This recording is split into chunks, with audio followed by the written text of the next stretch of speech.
Hello, welcome to my video. My name's Abby. I'm 25, and this is a video about my OCD recovery journey.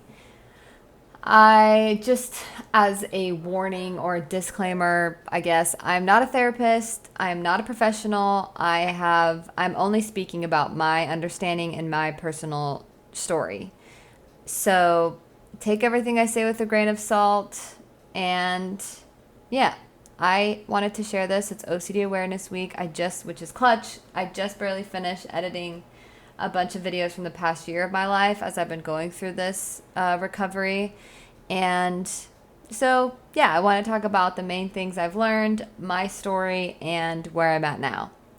So let's do this. This was last year. I had a bad panic attack in,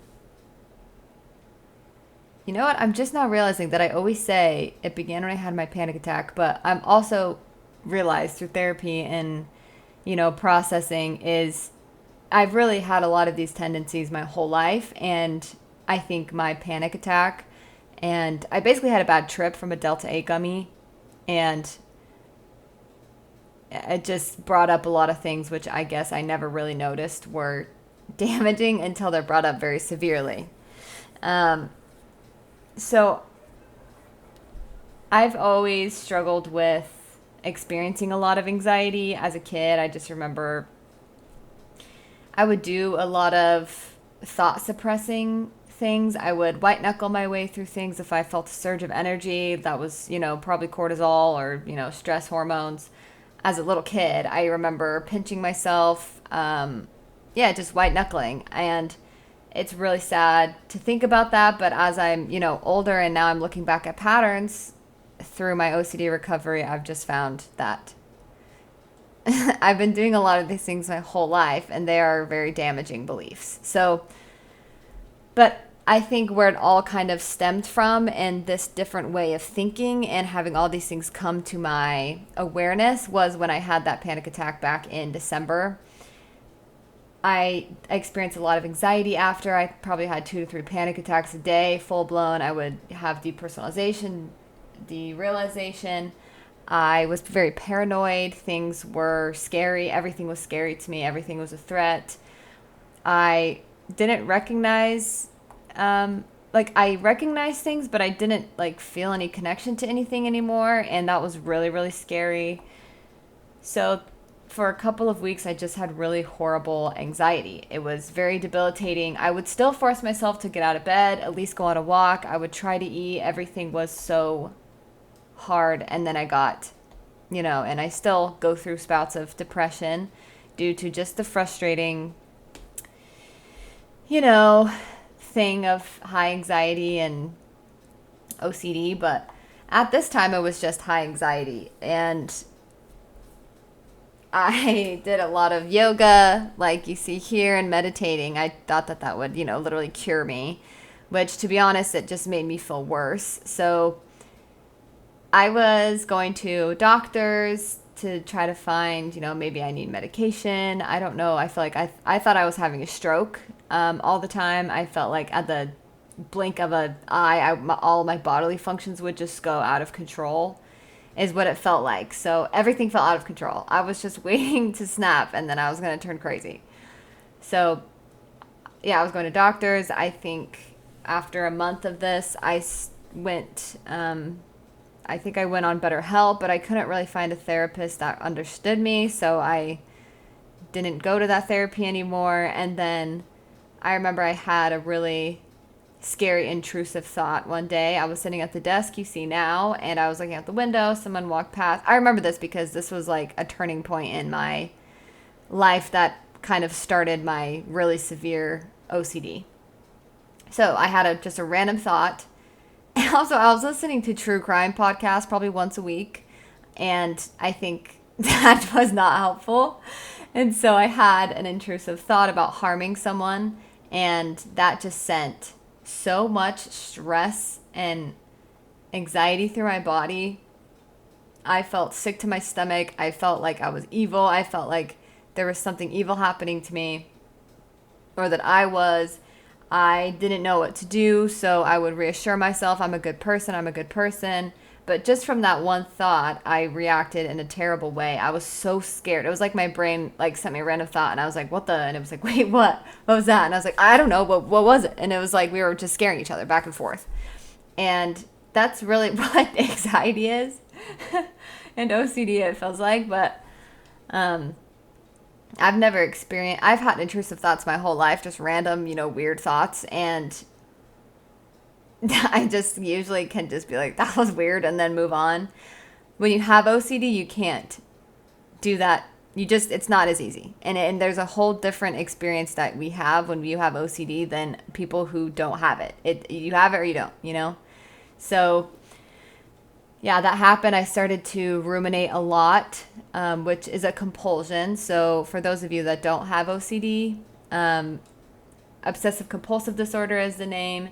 It's basically you have intrusive thoughts, images, urges, sensations, and it really wraps around, from my understanding, your beliefs. So core beliefs that you have, and fears wrapped around in those beliefs. So mine attached to religion and the fear of hurting someone.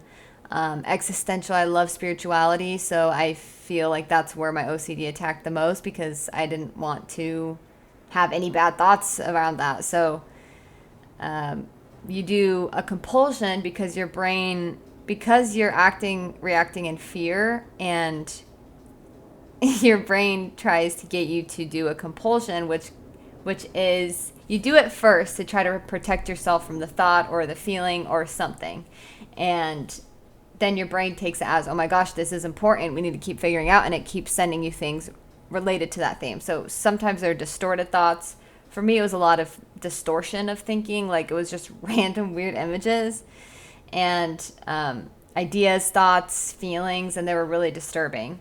So I had a lot of those, like literally, I'm not kidding, from morning until night. The second I woke up, the second I go to bed, horrible images, thoughts, feelings, existential dread, existential anxiety, just all day, every day. And I was like, I'm the only person that's ever dealt with any of these thoughts. I know it. I just know I'm like crazier than the normal person.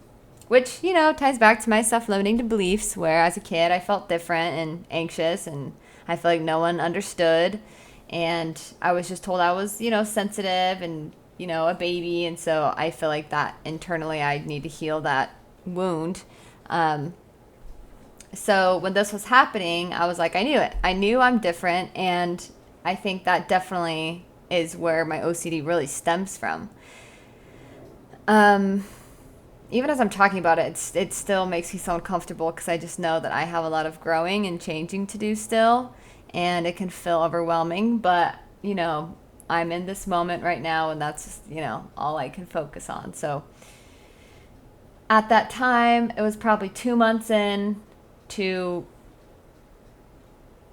having these thoughts, feelings. I went to another therapist I didn't find was helpful with my intrusive thoughts that I talked about. She didn't even mention OCD.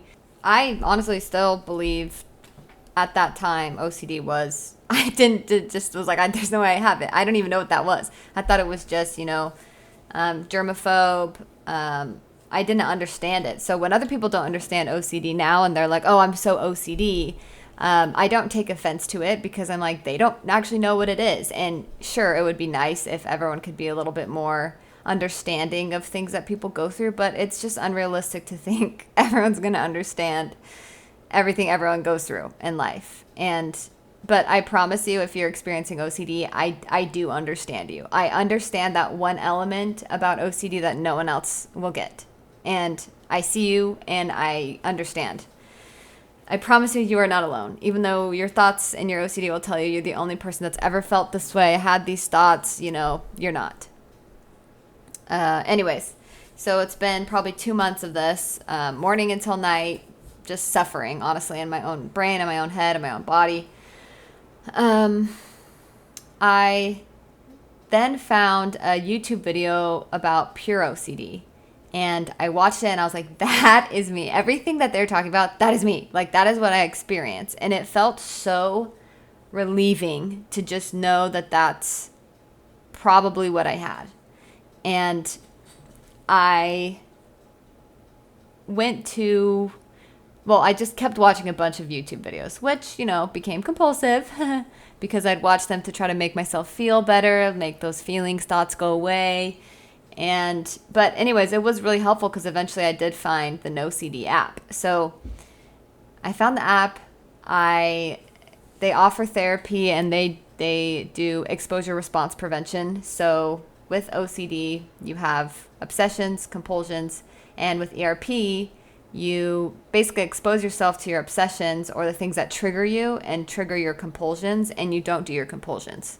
So that's the main therapy for it. However, I've learned so much more goes into your recovery than just ERP, and not so much more. It really is just acceptance and trying not to get rid of OCD. And we're trying to just accept OCD for what it is and just accept that you have it.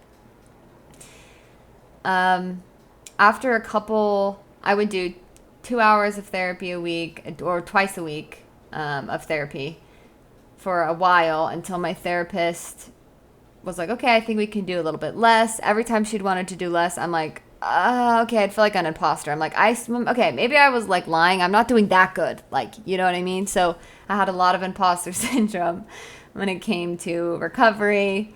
And it has been a journey. Ever since I started seeing a therapist, I have seen improvement just in my general well-being. I can function now in daily life. I still have a lot of weird thoughts, feelings, images, but I can deal with it by just accepting that it's here and I don't have to figure out what they mean. With OCD, you have just this urgency, this urgent feeling that you need to figure out something. And so your brain racks around trying to find what is that something you need to figure out, which is why you ruminate. So all of my compulsions, well, mostly all of them were mental. So journey to healing is very up and down. My themes change all the time, but again, the themes don't really matter. It's really just a general fear behind it and addressing that. So my themes goes from religious, like thinking I'm condemned. That one's a bit stickier because I grew up religious, so that's really important to me. Existential, harm, false memory sometimes, just weird. It changes. Sometimes the theme is OCD itself, where I'm like, oh my gosh, is this OCD? Is this not OCD? What am I other than OCD? And it attaches very closely to my identity, and so I would try to distance myself from it. And it is a journey, and it's really hard, and I feel like OCD sometimes attacks like waiting for that aha moment where everything is going to click. And I'm telling you now, that moment ain't going to come. And it's just small moments of, oh, okay, that's a compulsion. I didn't realize I was doing that. And so you change your patterns. I mentioned this before, but just through my recovery, I've just noticed a lot of patterns that I've had my whole life. I heard someone say when you find the pattern, like your pattern, you find the key to your recovery. And it's really hard to find that pattern, but also it can be very freeing when you find a familiar pattern that is limiting, that's, bad for your mental health. But stick with it. It's a learning process. I learn things. I feel like I have to relearn things over and over again. A couple of my compulsions, I'm just going to go over the main ones. Trying to figure it out, trying to prevent something that hasn't even happened yet. And that just does not keep me in the present moment at all. I would pray for forgiveness just in case. My thoughts were really bad and they did mean something. I would say I hate myself over and over again when I had a bad thought. Well, a thought that I believed was bad. And I would just say it over and over again to almost instill shame in myself to make sure that I don't think I'm that great, that felt good to me. That's something I still struggle with, and I don't know how long I've been doing that, but I just noticed that as a compulsion to make myself feel better because I feel worse about myself, which in turn makes me feel better. Um, I say no out loud sometimes before a thought comes in. I do a lot of thought suppressing I don't do this as much, but sometimes I find myself still, pinching myself or, you know, digging my nails into my skin to feel punished for thoughts. I developed some like tics. I used to have a painful tic in my stomach where I would tense up and I'd kind of wave my hand, and that was really painful. And I have some other tics which you just work on to like maybe make it less noticeable. But that's new for me. And I would avoid certain images, numbers. I would internally check my feelings a lot. If I was around my family, I'm like, okay, do I feel love for them? I would do meditation, be like, okay, let's find the love within. And that would just make it worse because that was just fueling the fire. And let's see, I would avoid knives. I hated going to church. I would still go, but I would guilt trip myself into not going, or if I didn't go, I would feel so guilty. So I would push myself to go. And, it's good either way. Like, sometimes I'm like, is this a good or is this bad exposure? I can't really tell. So that's also OCD trying to mix things up on me. There's a lot of other things I could go into. I would look into my past to see if I've always felt this way, to make sure I haven't always felt this way, whatever. Really, the main thing that I wanted to get across in this video is for fellow people who suffer with OCD, I understand. Don't give up. Just keep trying. I know the self-doubt, the self-distrust is so strong when you're going through OCD. Being alone with yourself can be so hard, or being with people can be so hard, depending. Number one self-love thing we can really do for ourselves in all areas of life is just holding yourself accountable. Self-reliance, self-accountability is number one in self-love for me. To love is to believe. And so, or to believe is to love, I guess is the saying. So believe in yourself and just keep practicing that. It is a practice. I've learned things are a practice. Life is a practice. It's not like, oh, I have an epiphany. Perfect. I'm perfect. I'm moving on with that. It's just a practice of patterns, habits. So just start, and if you fall back into a compulsion, I've done that 1,000 times, you guys. I fall back into compulsions all the time. I don't even realize it. So don't shame yourself. I know that's easier said than done, but just get back up and be like, okay, yep, I fell into compulsion today. And the next 5 minutes, I'm not going to ruminate. And the next 5 minutes, I'm not going to do this. And just baby steps. And I promise you, you will just understand more and more. Again, change limiting beliefs that you have. Look back into your past a little bit just to make sure that you can figure out why your present is so painful. And do this with a therapist. No CD is a great app.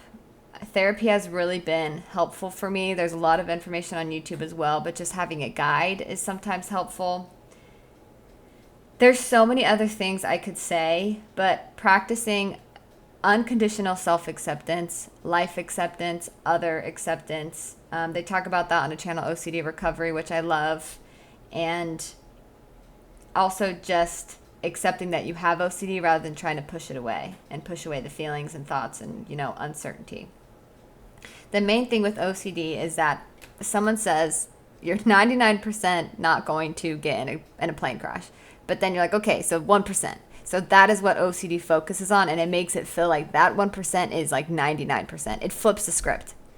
It feels like not doing a compulsion is like taking the biggest chance on something that's so important. And you have to take that chance. I promise you, it is so scary. I feel you. It feels like I'm doing something I feel like I'm being irresponsible when I don't do my compulsions. But that is the way out, and just take that leap of faith. trust yourself. Easier said than done. All of these things are way easier said than done, and it is a journey, so be patient. I'm still struggling with it. I don't do as many compulsions, but I definitely still fall short and give in to my compulsions. So just be patient with yourself. I'm so proud to be someone who can bring awareness to OCD. People who struggle with it are so strong. And I could talk about a million other things. So, yeah, leave comments, questions. Thanks for watching.